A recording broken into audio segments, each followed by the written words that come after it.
안녕하세요. 저는 30대 중반에 홀로 아이를 키우고 있는 평범한 싱글맘이에요.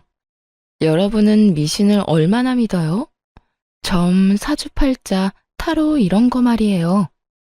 사실 저도 이번 일을 겪기 전까지는 이런 미신들을 가끔씩 보기도 한 사람이에요.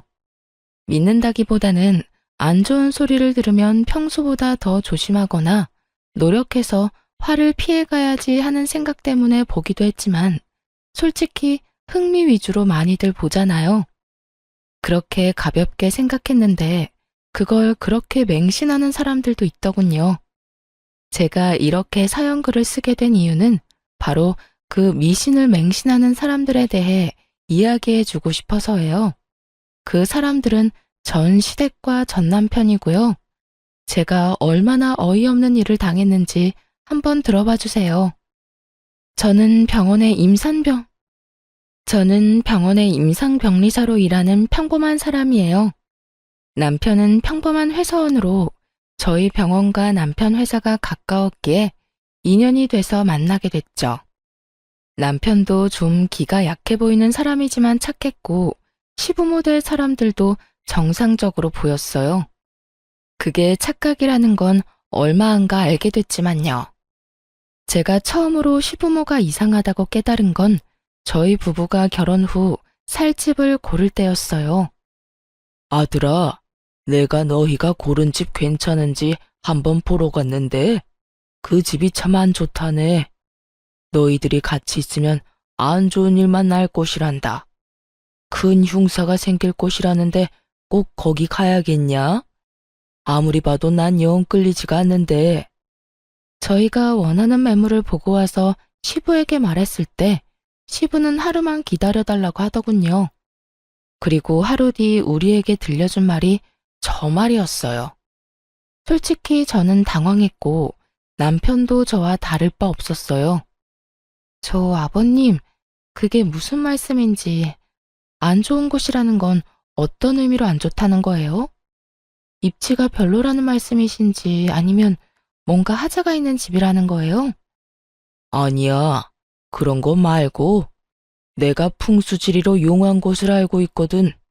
거기 가서 물어보니까 그 집이 아주 최악의 집이라네. 그쪽 방향으로 가면 너희한테 좋을 게 하나도 없단다. 그러니까 다른 쪽으로 알아봐라. 너희가 잘 돼야 우리 가문이 잘 되는 법인데 정 그곳에 가겠다면 우리는 집값 지원 절대로 못 해주니까 그렇게 알고. 설마 풍수지리 때문에 저희한테 지원을 못 해주겠다고 말씀하시는 거예요? 저는 그 말에 뒤통수 한 대 맞은 기분이었어요. 사실 저희 부부가 20대 후반, 28이라는 이른 나이에 결혼을 했었거든요. 사회 초년생이 된 지 얼마 되지 않아서 당연히 모아둔 돈이 많지 않으니 어쩔 수 없이 시댁과 친정의 도움을 받을 수밖에 없었어요. 그래서 집을 사려고 할 때 친정에서 1억, 시댁에서 5천을 지원해주기로 했거든요. 그리고 나머지는 저희 대출을 끼고 들어갈 계획이었죠. 수도권이 아니라 집값은 그리 비싸지 않았지만 저희가 워낙 돈이 없었으니 어쩔 수 없이 두 가족의 손을 빌린 거예요. 그런데 갑작스레 시부가 저런 말을 하니 배신감이 느껴질 수밖에요. 게다가 직접 가보고 결정한 것도 아니고 점을 보고 와서 저런 말을 하니 너무 어이없잖아요. 제 표정 관리가 안 되고 있을 때 시부가 그러더군요. 그게 얼마나 중요한지 너희가 아직 어려서 모르는 거야. 모름지기 사람은 좋은 기운을 품고 살아야 하는 법이지. 그래서 내가 풍수들이 잘 아는 사람 데리고 너희 신혼집에 어울릴 만한 집을 찾으러 다녀보고 왔거든. 내가 눈여겨본 곳이 있는데 한번 가보자꾸나. 너희가 고른 집은 풍수지리에도 안 맞고 누가 들어가도 나쁜 터라고 하더라고. 그러니까 길한 곳도 한번 보고 오는 게 좋지 않겠냐. 그래야 너희 생각도 바뀔 거 아니냐. 좋은 의도라는 건 잘 알겠어요. 하나뿐인 아들 내외를 좋은 집에서 누구보다 길한 곳에서 보금자리를 꾸며주고 싶은 그 마음. 정말 솔직히 이런 형태가 아니었다면 고마워서 눈물이 났겠죠. 그런데 이건 좀 아니잖아요. 게다가 시부가 보내준 주소를 보니 눈앞이 캄캄했어요. 직장과는 너무 먼 데다가 지은 지 오래된 집이었거든요. 게다가 찍어준 사진만 봐도 리모델링 비용이 얼마나 나올지 예측이 불가할 만큼 허름했어요. 솔직히 그 사진을 보고 나니 시부가 일부러 점집이나 풍수지리 이야기를 꺼낸 줄 알았어요. 비싼 집 안 보내려고 저러는 거구나 하고. 그렇지만 시부가 그것도 돈도 지원해줄 사람이 가자는데 거절할 사람이 어디 있겠어요?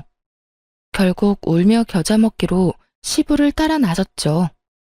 저희 부부는 이후에 다른 곳에 갈 일이 있어서 시부와는 차를 따로 타고 갔어요. 남편 차 타고 가는 길에 순간 그 근처에 살고 있는 친한 간호사가 생각났어요. 몇 년 전 결혼해서 그 동에 산다고 들었거든요. 그래서 동료에게 전화를 걸었어요. 괜찮은지 정보 좀 알아보려고요. 여보세요? 나야. 나 뭐 궁금한 게 있어서 연락했는데 잠깐 통화 돼? 응, 통화 괜찮아.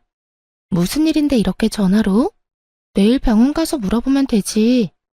지금 당장 알아야 하는 일이라서 그렇지. 다른 게 아니고 지금 신혼집 보러 너희 집 근처로 가거든? 폰에 있는 지도로 찾아보니까 딱 너희 집 바로 근처더라고. 그 주소 보내줄 테니까 거기 집 괜찮은지 알려줄래? 아버님이 좋은 길지라고 지금 보러 가는데 네가 동네 사람이니까 잘 알 거 아니야. 외관 사진도 보내줄게. 나도 동네 일 잘 모르는데 일단 주소로 지도 한번 찾아보고. 어? 야, 여기는 좀 그냥 다른 데 찾아보는 게 어때? 급하게 다그치는 동료의 말에 저는 깜짝 놀라 되물었어요. 왜 그래? 뭐가 안 좋아? 너 여기 절대 가지 마. 여기 몇 달 전에 칼부림 있었던 곳이야. 그래서 경찰들이 노란 줄 쳐놓고 못 들어가게 막고 난리도 아니었거든? 내가 동네 아무리 관심이 없어도 그 정도로 소란스러우면 모르는 게 더 이상하지. 어쨌든 완전 재수 옹 붙은 집이니까 절대로 가지 마. 네가 우리 집 근처에 오는 거면 나는 좋은데 이 집은 나라면 절대 안 가. 그 이야기를 듣는데 머리가 새하얘지더군요. 제가 무슨 소리를 들었나 싶을 정도로요. 남편에게 이야기를 하려는데 벌써 도착한 상태였고 친구와 연락을 끊고 일단 시부와 함께 그 문제의 집으로 갔어요. 그 집 앞에는 남자가 한 사람 서 있었는데 소개로는 공인중개사라고 하더군요. 그렇게 시부와 함께 저희도 일단 집에 따라 들어갔죠. 사실 집 자체는 사진으로 보는 것보다는 덜 더러웠어요. 그렇다고 고칠 곳이 없다는 건 아니었지만 매매가를 아낀다면 리모델링에 충분히 돈을 쓸 수 있으니 그 부분은 다행이라고 생각했죠. 물론 그 집에 들어가겠다고 가정을 했을 때 말이죠.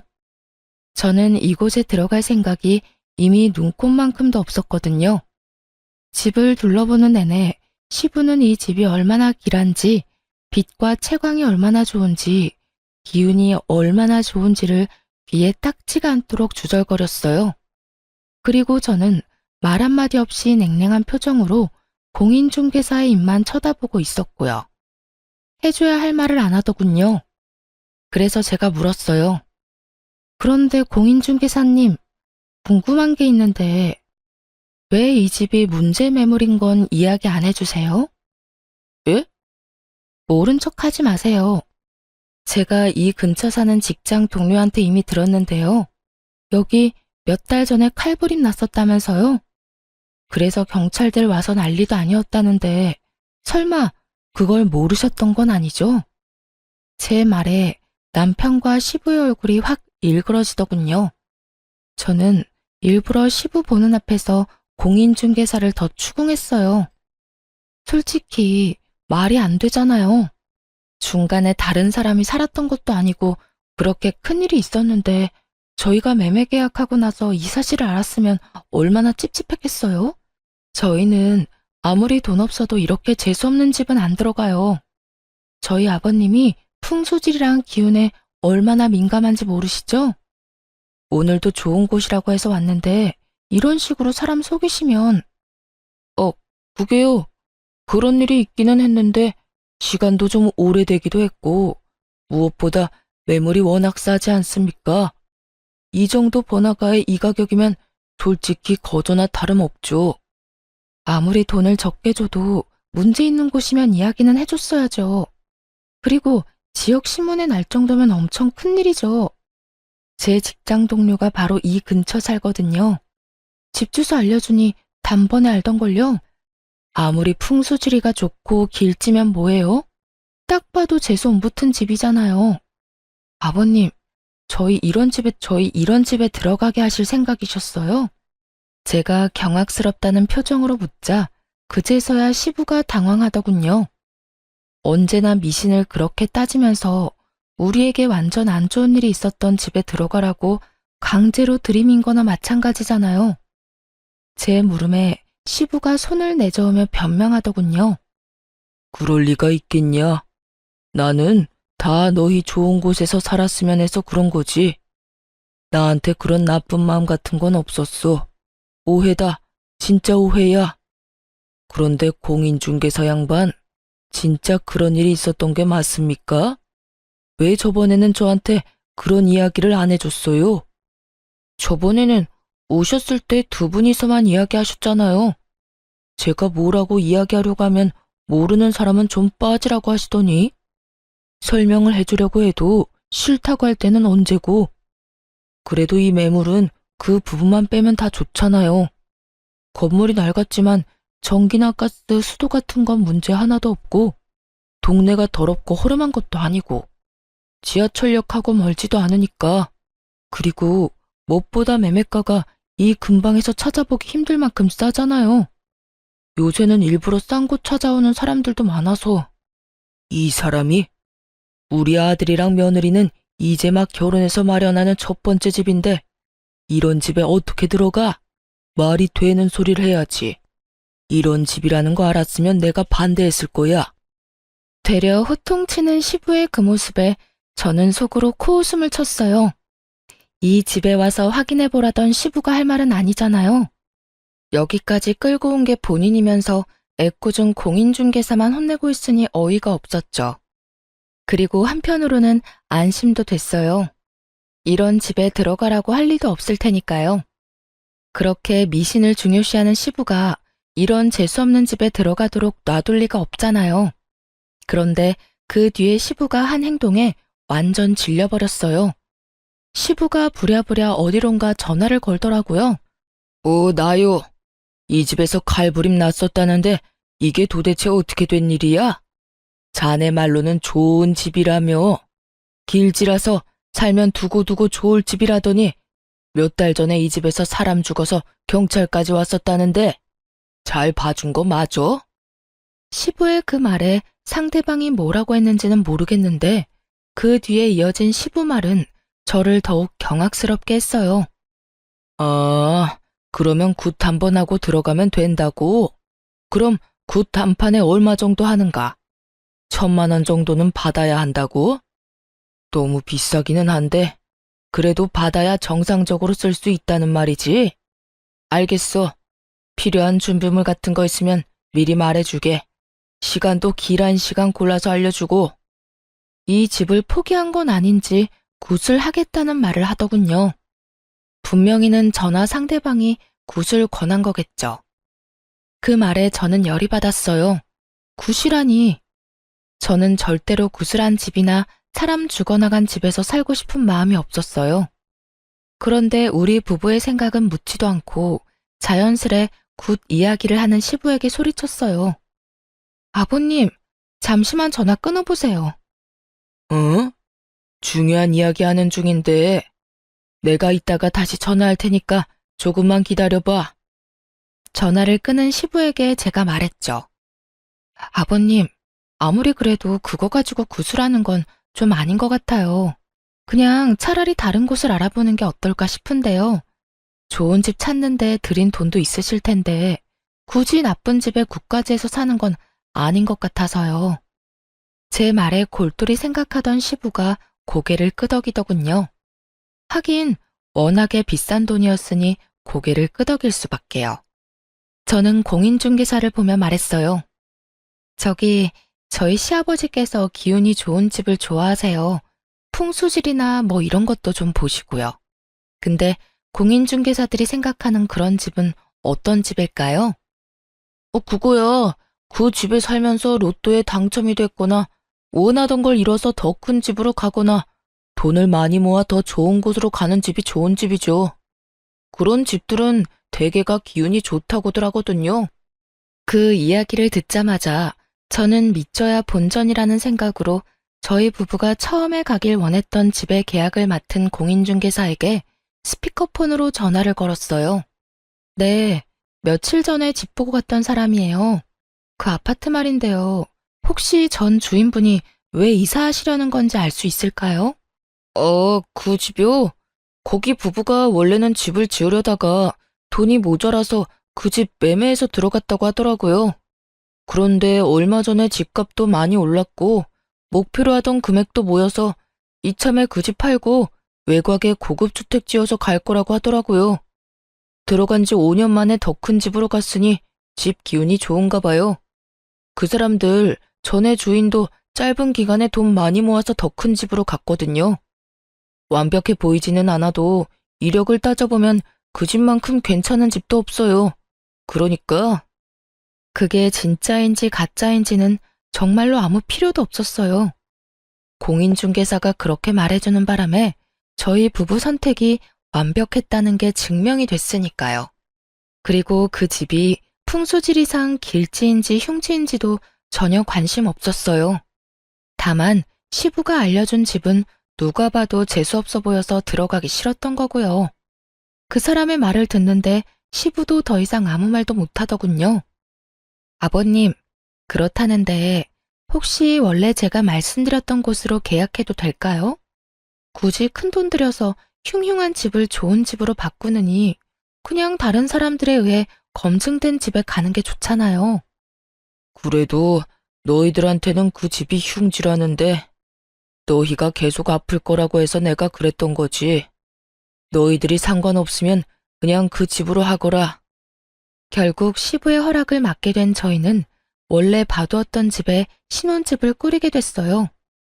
그 집에 들어가고서야 그 오싹한 기분이 사라졌어요. 시부가 추천해준 집에 들어가게 될까봐 얼마나 두려웠는지 다들 모르실 거예요. 그 집을 우리 손으로 사지 않았다는 것만으로도 정말 천만다행이라고 생각하고 있어요. 시부의 미신 사랑에 대해 뼈저리게 느끼게 된 것이 이 신혼집 구매 때였어요. 그리고 그 뒤에도 시부의 미신에 대한 맹목적인 애정은 전혀 사라지지 않고 더 커져가기만 했죠. 저희가 결혼하고 3년간 애가 전혀 생기지 않더라고요. 따로 피임을 하는 것도 아닌데 애가 생기지 않자 저희도 걱정은 됐지만 아직 나이가 30대 초반이었으니 조금만 더 기다려보자는 생각을 했어요. 그런데 시부가 이번에도 그 일에 간섭을 시작했어요. 며느라가 이번 연도에는 꼭 애를 가져야 한단다. 무조건 올해나 내년 안에 애를 낳아야 해. 내가 용한 점쟁이한테 갔다 왔는데 그래야 크게 될 손자를 얻을 수 있다는구나. 그 말에 저는 또 하는 생각이 들었죠. 여태껏 아무 말 없었던 이유는 우리를 배려해서라기보다는 때가 되지 않았기 때문이고요. 정말 하다하다 애 낳는 것까지 이렇게 간섭받을 줄은 꿈에도 생각해 본 적 없는데 말이죠. 그래도 어차피 한 번은 가봤어야 할 난임센터를 시부의 권유로 가게 됐으니 어찌 보면 잘된 일이기는 했죠. 난임으로 판정받기는 했지만 시술로 한 번의 아이를 가지게 됐거든요. 제가 임신했다고 했을 때 가장 좋아했던 사람이 시부였으니 솔직히 그간의 서운한 마음이 아주 조금 덜어지는 기분이었어요. 그러나 시부가 축하의 말을 건넨 뒤에 한 말은 저를 다시 답답하게 만들기에 충분했어요. 내가 나를 받아왔다. 출생택일이야. 애도 이제는 날짜 시간 맞춰서 낳아야 크게 되는 거야. 정말로 잘된 놈은 태어날 때부터 정해지는 거지. 네 출산 예정일에 맞춰서 받아온 날이다. 자, 받아놔라. 거기에는 누군가 휙휙 갈긴 듯한 날짜와 시간이 적혀 있었어요. 그걸 보면서 저는 정신이 아득해지는 기분이 들었죠. 또 미신. 그래도 이번에도 이해하려고 애는 썼어요. 솔직히 저도 애한테 좋다면 뭐든 하고 싶은 마음이니 날짜를 맞출 수만 있으면 맞춰서 낳고 싶다고 생각은 하니까요. 하지만 출산해보신 분들은 알잖아요. 제왕절개가 아닌 이상 그건 맞추기가 엄청 어렵다는 걸요. 저는 나지막히 한숨을 쉬며 시부에게 말했어요. 아버님, 날짜 받아와 주셔서 감사해요. 최대한 이 날짜에 나와보도록 노력할게요. 39주쯤이라 맞추려면 맞출 수도 있을 것 같긴 하네요. 완전 조산이라거나 만삭을 훌쩍 넘은 날짜가 아닌 게 다행이라면 다행이었죠. 그런데 저의 어정쩡한 대답이 마음에 들지 않았는지 시부가 저를 뚫어지게 쳐다보며 강조하더군요. 아가, 이건 선택사항이 아니다. 무조건 이 날짜, 이 시간 안에 나아야 해. 그래야 나라에 크게 이바지할 인물이 나온다고 했으니 네 선택에 우리 집안 미래가 달렸다는 거다. 아버님, 근데 애가 알고 나오는 것도 아니고 제왕절개 날짜를 잡아놓는다고 해도 그 날짜까지 진통이 안 오면 제왕절개가 가능하겠지만 날짜 전에 진통이 오면 안 될 수도 있어요. 그리고 아이나 저한테 문제가 생기면 더 빨리 아이를 낳을 수도 있고요. 제가 할 수 있다고 장담을 하기에는 변수도 많고. 그런 건 다 기합이야. 늦게 나오면 날짜 맞춰서 제왕절개 하면 되고 일찍 나오면 참으면 되지. 최대한 참아. 날짜 전까지 걷기 운동은 좀 피해. 그거 하면 일찍 나온다는 말이 있으니까. 무슨 애 하나 나오는데 집안의 미래까지 생각해요? 어떤 운명을 타고나든 잘 키우면 될 것을 애를 어떻게 키울지 상의하는 것도 아니고 좋은 날짜 시간만 받으면 노력하지 않아도 큰 사람으로 자랄 거라는 생각 자체가 얼마나 아니란 건지 아무도 지적하지 않더군요. 저는 더 이상 논쟁하고 싶지 않아서 알겠다고 말하고 시댁에서 나왔어요. 그 뒤로 시댁에는 일부러 발걸음을 자주 하지 않았어요. 그 대신 전화는 자주 짧게 했죠. 그래야 우리에게 얼굴 보자고 하지 않을 테니까요. 그렇게 거리를 두는 사이 점점 분만 예정일이 다가오기 시작했어요.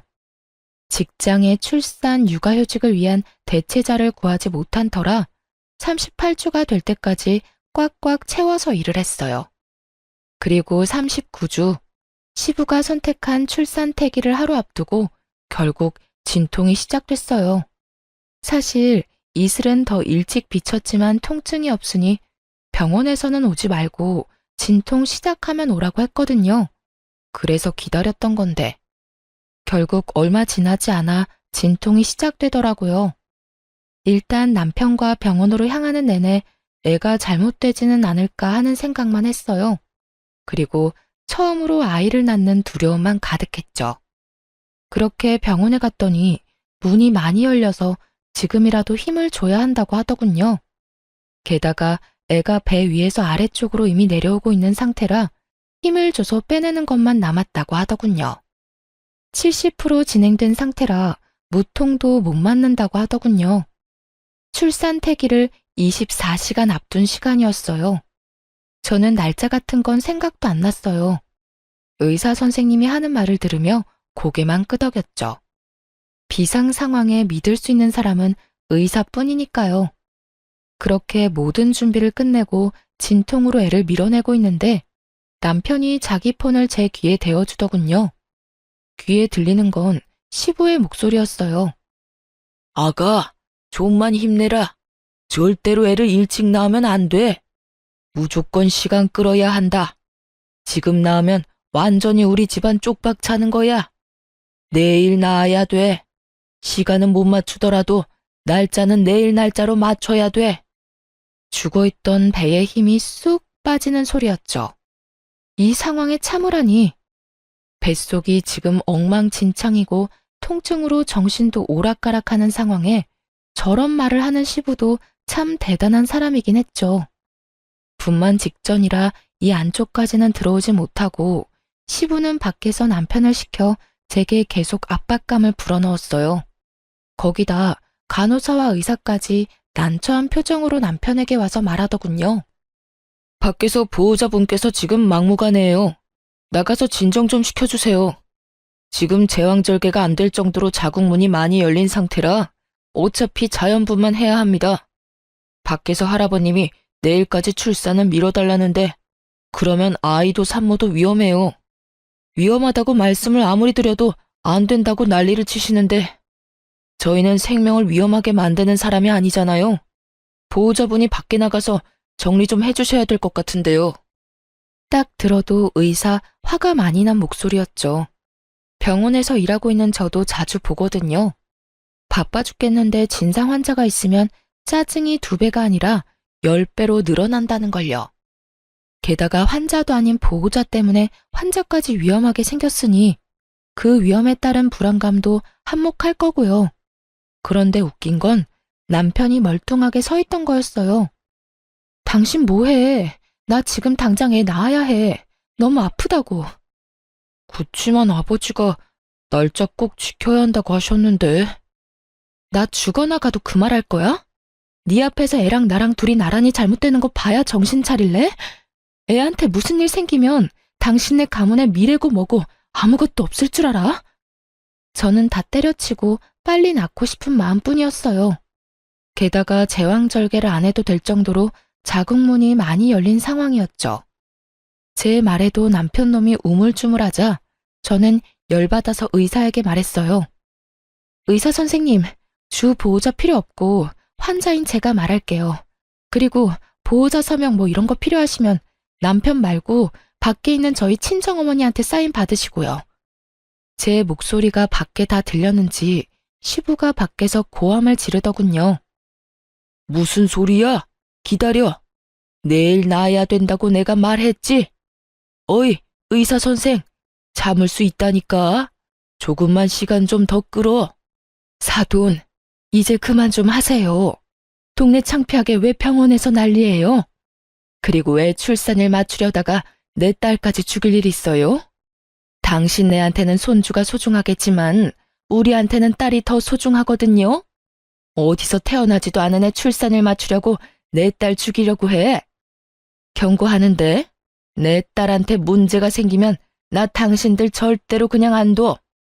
친정엄마 말에 시부도 덩달아 흥분했는지 쏘아붙이더군요. 사부인이 말씀이 지나치시네요. 내가 왜 이러는지 몰라서 그래요. 내일 애가 나와야 나라에 이바지할 큰 사람이 된다고. 나와야 사람이 되든 말든 할 거 아니오.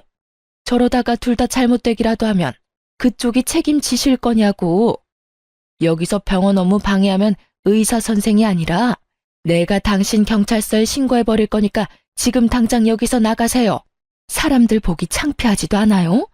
요즘 세상에 어떻게 며느리 목숨을 가지고 이래라 저래라 하는 거야?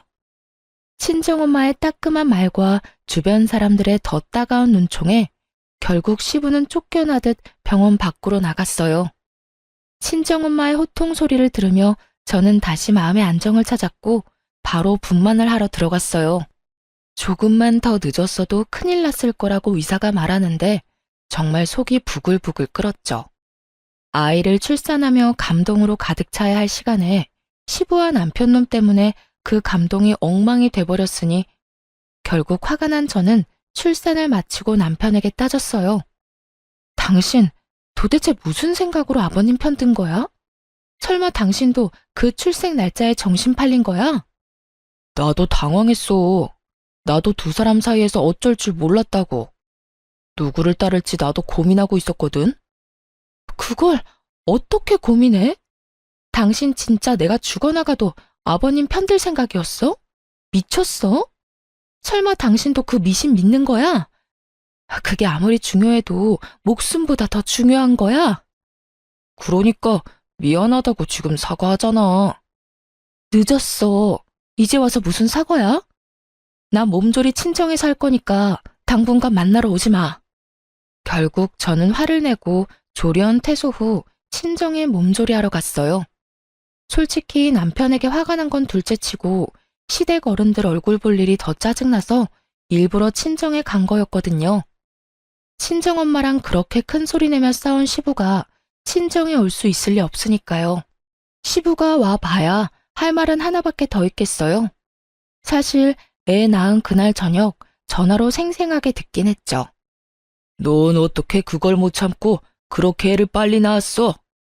내가 전화해서 물어보니까 그것도 영 나쁜 건 아니라길래 다행으로 생각은 했다만 그게 될 수 있는 애를 네가 처음부터 잘못한 거야.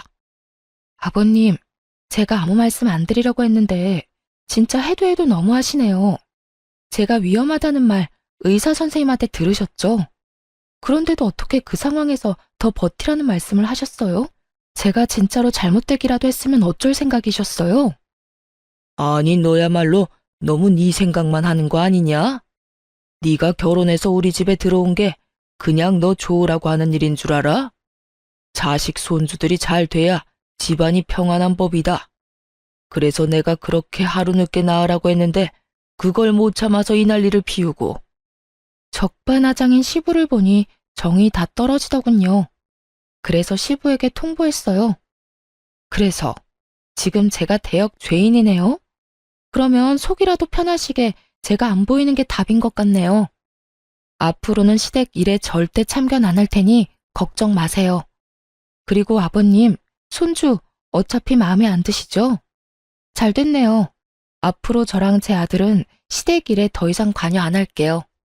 무슨 일 있으면 남편 통해서 해결하세요. 그렇게 말하고 전화를 탁 끊어버렸어요. 그리고 남편에게도 똑똑히 전했죠. 앞으로 시댁 일은 너 혼자서 알아서 하라고 말이죠. 며느리며 손자며 마음에 안 든다고 전할 리인데 뭐하러 내가 사서 고생해야 하느냐고요. 남편 놈은 저한테 미안하긴 했었는지 시댁과의 연락을 본인이 하려고 노력은 하더군요. 그런데 시부가 웃긴 게 저도 손주도 탐탁치 않다면서 매번 전화해서 애 보러 오고 싶다고 남편을 들들 볶더군요. 몇 번이나 마주칠 뻔한 걸 제가 다른 약속 만들어서 피해버렸어요. 한 5번째쯤 그렇게 피하니 더 이상 연락 안 하더군요. 제가 왜 그 사람한테 애를 보여줘야 하나요? 아무리 조손관계라도 원하던 시간에 안 태어나서 망했다고 생각하는 사람한테 제 자식 만나게 할 엄마가 어디 있나요? 그렇게 시부와의 만남을 필사적으로 피하며 저는 육아와 일을 병행하게 됐어요. 그리고 육아휴직 종료에 맞춰 아들을 어린이집에 보내게 됐어요. 이제 막 돌을 넘긴 아이를 어린이집에 보낸 부모들은 알 거예요. 어린이집은 애를 봐주는 좋은 곳임과 동시에 들어가면서 병원균에 노출되는 아주 무서운 곳이라는 걸. 저희 애만 그렇지는 않고 모든 애들이 그랬죠. 한 아이가 감기 걸려오면 그 반 애들은 다 줄줄이 걸리고 바이러스성 질병이라도 걸리면 또 다른 친구들도 다 걸리고 저희 아들은 또래보다 좀 더 많이 걸리는 편이었어요. 감기에 바이러스, 물놀이 이후에 요로 감염까지 와서 병원에 입원도 일주일씩 해야 했을 정도로요. 애가 자주 아프니 저도 연차를 계속 써야 했고 무엇보다 아이와 같이 입원을 해야 하니 몸이 축나기도 했어요. 이런데도 남편 놈은 괜찮냐는 말 한마디 없고 위로라도 해주면 좋을 것을. 제 맘 알아주는 사람은 친정엄마 뿐이더군요. 그런데 아기가 호흡기 바이러스로 열이 나서 입원했을 때 시부에게서 연락이 왔어요. 남편이 애가 아프다고 말한 모양이었어요. 전화를 받았는데 시부 이야기에 화가 확 치밀었죠. 손주 아픈 거 애 사주 때문에 그렇단다. 그러게 내가 뭘 했냐? 하루만 더 버티라고 했지. 그랬으면 잔병치레도 안 하고 잘 컸을 텐데 네가 그걸 못 참는 바람에 애가 약하게 태어났잖아. 뭐 이미 애가 그렇게 나온 건 어쩔 수 없고 내가 그 문제는 이미 방법을 찾아놨으니 나중에 너 나랑 같이 어디 좀 가자. 느낌이 쎄했죠. 그 어디가 그저 평범한 곳일 거라는 생각은 전혀 들지도 않았죠. 어디를 가자는 말씀이세요? 신방. 용한 점쟁이가 그러는데 그거 한 번만 받으면 싹 다 낫는단다. 그러니까 애 태어나면 너랑 애 둘 다 준비하고. 자기 할 말만 하고 끊는 시부를 보며 화가 머리 끝까지 났죠. 당장 남편에게 전화해서 퍼부었어요. 아버님 도대체 무슨 생각이셔? 내가 병간호도 이렇게 힘들어 죽겠는데 왜 아버님 그딴 정신 나간 소리를 들어야 해? 세상에 어떤 사람이 두 돌도 안 된 애랑 며느리한테 신방을 가자고 하느냐고. 우리가 악귀야? 우리가 뭐 귀신이라도 붙었대? 지금 우리 애 반에 같은 질병으로 입원한 애가 둘이야. 이 지역에도 유행하는 중이고. 그럼 그 애들도 다 태기를 잘못해서 그런 거냐? 어디서 말도 안 되는 소리를 해. 이런 일은 당신이 중간에서 알아서 끊어줘야지. 나 스트레스 받아서 죽으라고 이러는 거지? 나 말려 죽이려고? 그딴 식으로 말하지 마. 아버지가 나쁜 마음으로 그랬겠어. 아버지도 손주 걱정하시는 거야. 할아버지가 손주 걱정하는 게 도대체 무슨 잘못인 건데? 당신이 이렇게 예민하게 나오니까 나도 아버지도 당신한테 문제가 있다고 생각하는 거지. 그리고 애가 이렇게 자주 아픈데 당신은 뭐라도 해볼 생각은 안 하고. 그래서 내놓은 해결 방법이 점집에 가서 물어보는 거야? 차라리 한의원을 가거나 어린이집을 안 가고 애 봐줄 사람 찾는 게 더 괜찮은 방법 아니야? 하긴 이미 애가 그렇게 타고났다고 생각하는 사람이 그런 걸 해줄 리가 없지. 당신도 반성 좀 해. 애한테 굿하겠다는 말 듣고도 멀쩡한 당신이 더 놀라운 거 알아? 남일이야. 당신의 일이라고. 아버님이 그런다고 당신까지 이러면 내가 어떻게 버텨? 내가 얼마나 스트레스 많이 받는지 당신은 정말 몰라서 그러는 건 아니지? 어쨌든 나 절대로 우리 아들 그런 곳에 못 보내. 그렇게 알고 당장 아버님 멈추도록 만들어. 그것도 못하면 진짜 당신 용서 안 할 거야? 저는 남편에게 쏟아붓고는 아이와 퇴원을 했어요.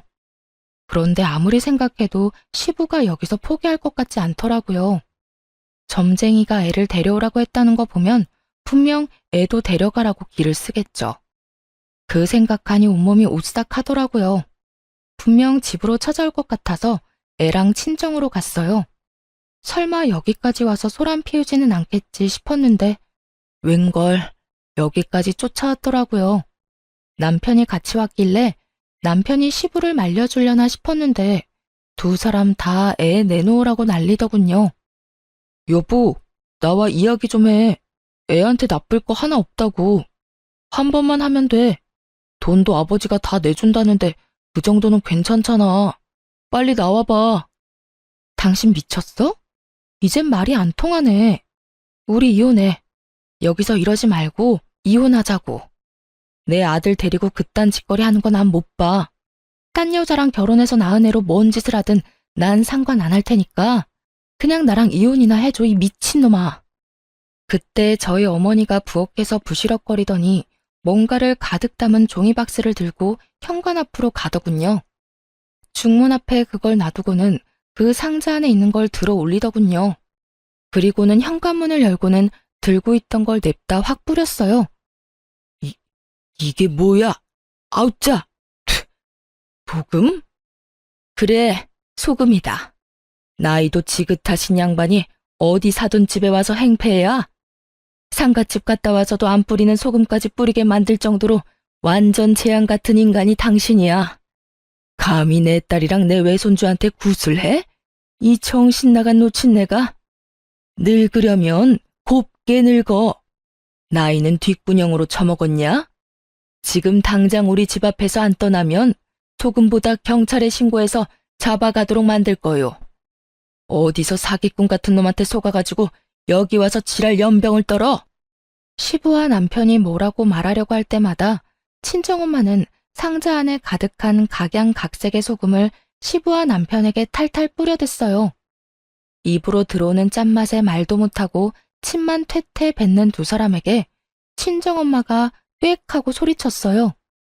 내 눈에 흙이 들어와도 절대로 내 새끼한테는 국 같은 거 못해. 만약 그딴 짓 하기만 해봐. 내가 콱 죽어서도 당신 옆에 딱 달라붙어서 재수 더럽게 없도록 만들어줄 테니까 썩 꺼져. 결국 시부와 남편 놈은 엄마에게 쫓겨났죠. 그렇잖아도 큰 소리에 옆집에서 경비 아저씨한테 연락을 넣었더라고요. 그 덕분에 무사히 두 사람을 쫓아낼 수 있었죠. 이 일 이후에 저는 남편과 시부에게 완전 실망하고 이혼 절차를 밟았어요. 당연히 이혼 사유가 사유인 만큼 소송은 제게 유리하게 진행됐죠. 위자료의 재산 분할, 아이 친권과 양육권까지 가져왔거든요. 그렇게 남편과의 사이는 법적으로도 사적으로도 완전히 끝났죠. 저는 혼자서 애 키우며 사는 게 두려워 이혼 후 아이가 초등학교 들어가기 전까지 친정에서 친정 부모님과 같이 살았어요. 그런데 이혼하고 몇 달 안 지나서 전 남편이 저를 찾아왔더군요. 정말 만나고 싶지 않았는데 문 앞에서 제발 한 번만 이야기만 들어달라고 해서 전 남편과 이야기를 했어요. 그런데 정말 웃긴 게 뭔지 아세요? 전 남편 놈이 제 눈치를 슬슬 보더니 돈을 좀 빌려달라고 하더군요. 여보, 나 요즘 많이 힘들어. 당신이랑 이혼하면서 낸 위자료도 버거운데 직장도 폐업해서 일자리도 잃었거든. 나 지금 완전 빈털털이야. 지금 전처한테 돈 빌리러 왔어? 당신 도대체 여태껏 뭐하고 살았어? 직장 폐업했으면 다른 직장 빨리 알아봤어야지. 지금 일자리 하나 못 구해서 나한테 돈 빌리러 온 거야? 힘들어서 그렇지 세상에 넘치는 게 일자리야. 돈 벌려면 뭔 짓인들 못해? 아직 덜 힘드네. 덜 힘든 거야. 그런 거 아니야. 나도 노력은 했지. 아버지도 나한테 계속 안 좋은 일이 생기니까 점쟁이들 찾아서 알아봤지. 점쟁이들 말로는 굿 한판 하면 직장도 다시 생기고 애도 찾을 수 있고 여자도 생긴다고 해서 내 인생 좀 펴게 하려고 3천만 원짜리 굿까지 했는데도 안 됐어. 너 지금 그게 노력이라는 거야? 굿하는 게 노력? 야, 이 미친놈아. 차라리 배달이나 노가다를 해. 그래야 돈이라도 생기지. 하긴 당신 생각이야 눈에 훤하지. 아무리 봐도 그런 일은 당신급이랑 안 맞는 것 같아? 이 화상아, 돈 버는데 귀천이 어딨어? 죽고 싶지 않으면 무슨 일이든 해서 돈 벌어야지. 그리고 어떤 인간이 돈이 없는데 3천만 원을 들여서 구슬해? 와, 지금 보니까 내가 이혼을 잘했어. 이런 놈을 남편이라고 믿고 있었다가는 무슨 큰 봉변을 당했을지 상상도 안 가. 그 3천만 원만 아꼈어도 지금쯤 이 꼴은 안 났겠지. 여보, 나 진짜 심각하다고. 진지하게 생각 좀 해봐. 지금 월세 낼 돈도 없어서 허덕이는데 차도 중고로 다 팔아버리고 남은 게 없다고. 눈물을 질질 짜면서 제게 하소연하는 전 남편 놈을 보니 정말 우라통이 터지더군요.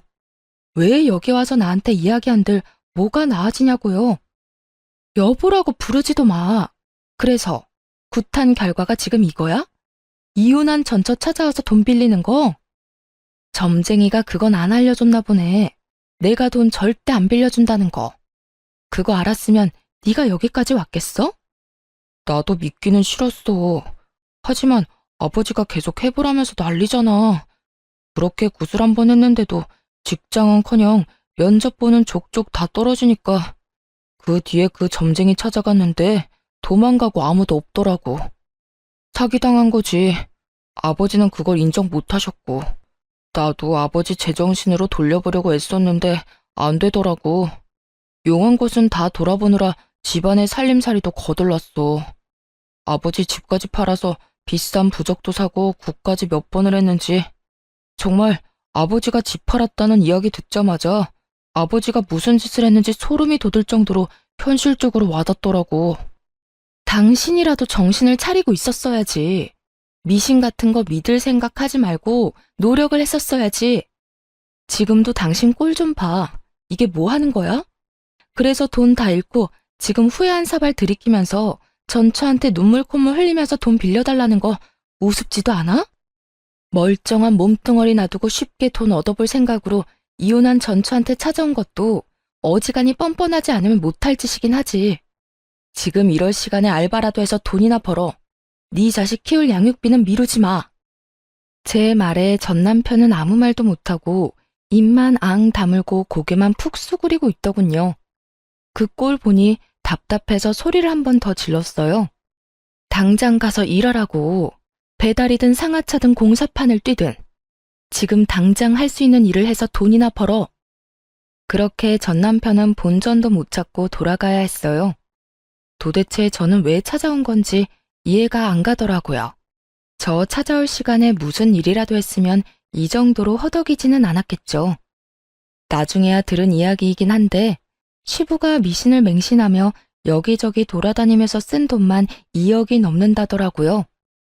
근데 참 웃기죠? 그 돈을 써서 행복과 행운을 찾으려고 할수록 그 사람에게서 행복과 행운은 점점 더 멀어져 간다는 거요. 전 남편도 마찬가지죠. 시부처럼 미신을 믿는 순간부터 순차적으로 가지고 있던 걸 잃게 됐잖아요. 저와의 신뢰, 자식, 직장, 돈까지 몽땅 사라졌죠. 저 아들을 생각했다면 시부에게 동조할 것이 아니라 우리와 함께 했어야죠. 시부 편들다가 결국은 본인 인생 날아가고 시부도 가진 돈 다 털려서 아들에게 의지하며 산다는데 저는 솔직히 지금도 이해 안 가요. 시부가 왜 그렇게 맹목적으로 그런 것들을 믿었는지. 이혼 이후로는 절대 미신에는 눈길도 안 줘요. 그런 거 없어도 사람의 삶이라는 건 순리대로 흘러가는 법인데 중간에서 억지로 꼬려고 할수록 더 복잡해지는 거라고 저 혼자 이 상황을 겪고 그렇게 생각하기로 했어요. 뭐든 적당히가 제일 좋은 것 같아요. 적당하게 하기만 한다면 마음의 부담도 덜 수 있고 불안감도 다스릴 수 있겠죠. 가만히 보면 시부와 전 남편은 그런 불안에서 벗어날 수 없었기 때문에 미신이라는 도구에 의존하게 된 건지도 모르겠네요. 그러니 마음 다잡고 열심히 살 생각이에요. 그래도 전 남편도 자식 새끼 생각은 하는지 양육비만큼은 꼬박꼬박 잘 보내고 있어요. 들어보니 택배 상하차 일을 하고 있다더군요.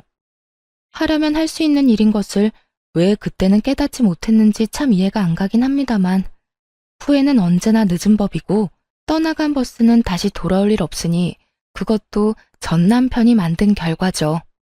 여러분, 뭐든 적당히가 중요한 것 아시겠죠? 과하면 언제든 문제가 생기는 거라는 걸 저는 이번 이혼으로 깨달았거든요. 제 어이없는 이혼 사연 잘 읽으셨나요? 읽어주신 분들에게 감사한 말씀 전하며 모두 행복한 하루 되세요.